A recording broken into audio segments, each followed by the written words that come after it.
Hey guys, welcome to the 4th episode of Let's Get PR'd. This one is focusing on miscellaneous stuff inside and outside of the game that I didn't feel were necessarily the most important things to add, like my other stuff in the videos, but stuff that's worth being talked about because it's either not understood correctly or players don't realize the importance of them. We'll start with the stuff that is inside the game. My first talking point is moving backwards. I'll always tell people, look, you want to win like 33% more of your matches, learn to be able to move backwards instead of moving forward. A lot of players will not forfeit space in front of them to bait an opponent because they're either too scared of giving up stage control, getting farther from their opponent so it's harder for them to hit them, obviously, or something of the sort, and they don't know how to utilize bait and punish. But it's actually very, very strong, and just moving backwards when you're expecting your opponent to come in, whether it be a Fox dash attack or a grab from one of the Mario brothers because it'll do so much percent or something, you can bait them into doing something, because I see a lot of low and even mid-level players will play to where their opponent is, not where their opponent's going to be, and you allow yourself to abuse that fact if you move backwards and make it harder for yourself to get hit. It can, it'll lead to openings that weren't there before, and worst comes to, you've given yourself a little bit of time to think about and see how they like to close space or approach, and you might end up losing some stage control. Don't get me wrong, I'm not saying that this is a flawless method, and every time you have stage control, you should start backing up, because there are definitely times where you want to pressure with good hitboxes, putting them into a corner or off stage, but there are times where they're going to panic and want to get out, so if you just micro space back with, a dash back or perfect pivot back, run back while you're running backwards, short hop sort of thing, you can really open up the options in spots where you didn't know where to go from. Next, play to not die. I touched on this in another video because this is the way I like to play in singles, and it's a mindset I've taken from doubles. And what I'm saying is, don't play scared and never leave yourself open to getting hit. And nor am I saying run away so much that you never have an opportunity to hit them, because you still need to go in. If you're at 120% and they're at 0 and you're both on your final stocks, at some point you have to try to go in and make up lost ground. But you can play it in a way that you're avoiding the options that are best for them, and your opponent's eventually going to start fishing, especially at these lower levels, because players aren't so much worried about going for a random up smash or some sort of kill move that's got a lot of in-lag, because oh, if I miss, I'm going to take like 20-30% if it's not a hard punish. And if it hits, I kill them. And I can do it a couple times before they're even close to winning the game again. Which is actually a toxic idea to have in your head, because you're eventually going to get yourself killed when you play a patient player.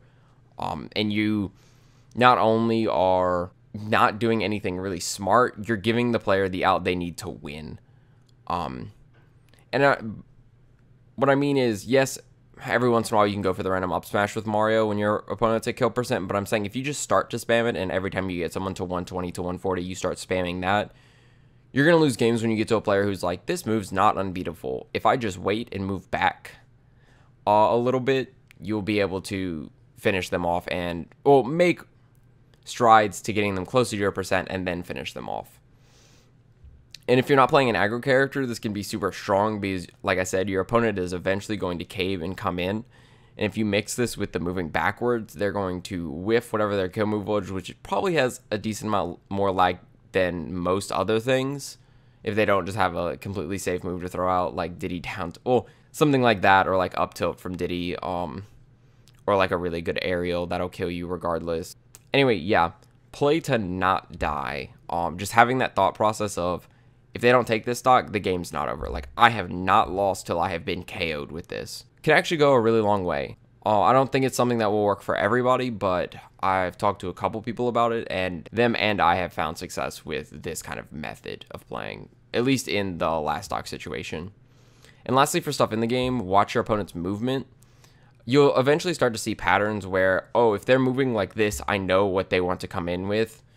I have a Mario that I play with pretty frequently, and I can tell by what he does before he comes in that I can usually guess what's coming when he goes in.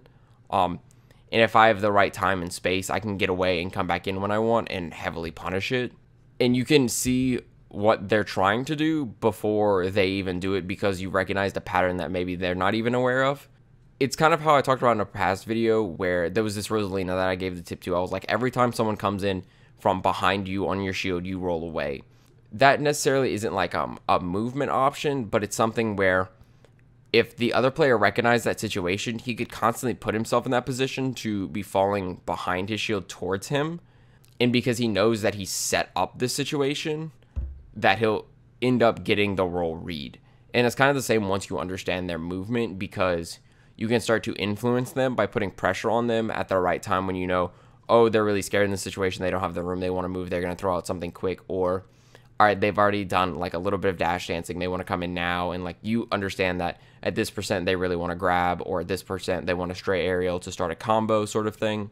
It's a lot easier on lower level players. I don't mean to say that it can't be difficult, because there are some low level players that will just do like kind of anything anytime, and it's kind of like, how can you read me if I don't know what you're doing sort of situation. But it works really well on low to mid level players, and it's harder to get the read on higher level players because their micro spacing in every movement is more thought out and impactful than a lower level player's kind of just like moving around and then like, okay, now I want to do this.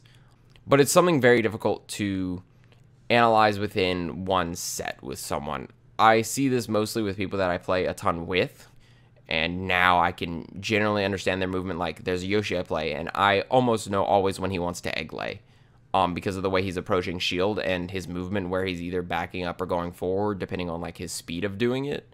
But the more you practice it, like I had a tournament this past weekend that I did very well at, that I could start to realize their movement and start to bait options by what I was doing, where depending on where they were. So like if I knew that they were far away, I could wait and just start playing a little bit more patiently, forcing them to move closer to me. And once they got closer to me, playing defensive / in shield a ton was allowing me to just have to wait for their bad option and then punish however I wanted, and if the percent was right, get the kill. And it worked really well. So it's a skill that's definitely learned and takes time, but will become easier and easier. Kind of like analyzing people mid-match and adapting comes the more you play. First up is studying and understanding matchups. Matchups are more than just X gets easily edge guarded, so it's 60-40, like Pikachu, Mac, or Bayo, Falcon sort of thing. It goes a lot more in depth than just like, here are the tools. Do these tools work on my character really well? Like, oh, I can't deal with Diddy Fair. This matchup must suck. It's a lot more than that. You have to think about the purpose of all the tools. This weekend I played a Mii Brawler, and I realized my aerials to stuff his aggressive options, but also to keep him grounded was very important to lead me into the situation where I had a lot stronger ground game than him, as well as in the air, so that I could start to change up my tools. And I could start seeing stuff how this is how we have to fight in this situation in the matchup. This is how we fight in this. This is how I can change how the character has to play. I can stop him from doing things in situations that allow his character to flourish, more so than just like, all right, fair beats it all. It's like, the reason fair beats all of this is because of the disjoint. It doesn't allow him to put himself in the comfortable situations with aerials on shield that are safe or barely safe, so we come out roughly even. That sort of thing. Recognize the intent of all the attacks and the possibilities of when they can be thrown out. It's not just oh, this Diddy's going to throw out this fair and max space it, blah, blah, blah, blah. It's also a move he can do if he wants to get out of your combo. It is frame 6, so it's not like early, but if you've put the Diddy in front of you and you're like finishing a combo that's like not super true, he can fast fall like fair you when you're doing something. Or he can do fair really low to the ground, which won't auto cancel, but it allows him to get a hitbox out. So if you didn't protect yourself with a defensive option, you're going to get hit. So there are more possibilities than just the obvious ones. In understanding that and when they can all be used and taking the right precautions at the right times can help you feel a lot better in matchups and always be ready for the tools that are there. Also, understanding how one person plays Yoshi against your character does not mean you know the Yoshi matchup or the Toon Link matchup.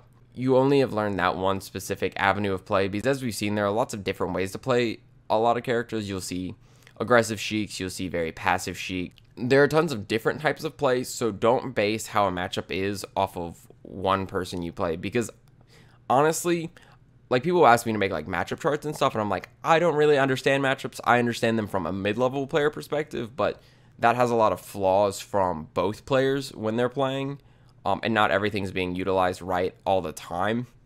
How you think about matchups, especially at a low and mid-level, remember that they can change when playing other people because it's not all the same. We don't have it all thought out. We're not playing the game at the highest level, and there's another level of depth at their point, which we're far away from. Someone asked me to talk about utilizing solo practice, and this is kind of tough because we don't have a good way to work on solo practice. Like our training mode is awful compared to almost every fighting game, even Melee with mods now.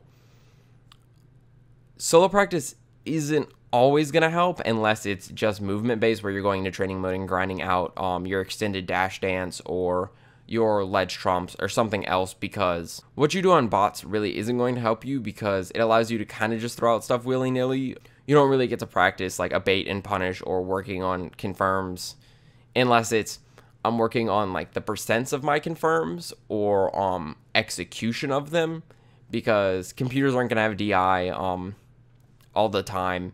It's just not reasonable to have any habits grained in you from playing with either bots or just like training mode, because it doesn't help you unless it's movement or just tech skill, I guess is a way to say it. Lastly, we're going to talk about analyzing matches. A lot of people tell people, hey, watch your old VODs, analyze them, but they don't really give you the tools to do so. So I wanted to touch on that and what you should be looking for when you're going over your matches and how you can walk away with more information than you started with. Obviously, watch all of your sets if you can. Everyone, even the ones that you like stomp on someone, you're going to be able to see one or two things that went wrong and you're like, oh, I could have done that and just made my punish harder. Not that it matters in a round one, but in your last loser set of the day, that one mistake might cost you the set. Look at the reason you got killed. And mainly, like, what got you killed the most? Was it a specific move you were going for at too high of a percent, like you were just run up smashing with your character, or going too hard for the grab and you just got baited because of that? Once you realize the reason you're getting killed and you work to, especially the one that happens the most, and you work towards avoiding that situation and playing a little bit more safely when it comes into regards to that specific move or situation, you can start to do so much better. When I stopped just trying to up smash people at like 140 with Diddy, like off of a hard read, and just waited until like I had kill confirms, or more importantly, when my opponent would overextend onto me, excuse me, I saw a lot more success because sets weren't thrown away early because of my aggression. Look at what your problem was in neutral. Was it you weren't switching options soon enough? Were you constantly trying to hit them with aerials and then they started to shield more and punish you for landing with your aerials? Did you not switch off to run up and grab if they're going to run up and shield soon enough? Did you not adapt to their defensive habit? Did they run in and spot dodge? Did when you put them in a corner, they always rolled in? When you were pressuring them with your best tool, were they jumping out of shield? Were they staying in shield? What were you not punishing enough? You know, what points could you have actually killed them instead of how it went before? Was there points where they hit stuff unsafely on your shield, but either you weren't ready to punish because you didn't expect that option, or you just didn't pull the trigger fast enough? What caused you to miss those situations, and how can you work on those in the future? And then what did you not abuse, or what did you let your opponent abuse? The last one is, were there options that you could have taken that your opponent wasn't adapting to, or what did your opponent do to you that you never really switched up so that they could constantly keep using the same option and didn't have to change anything? I know a lot of that is just like very straightforward. Did you do this? What was this? What was this? What was this?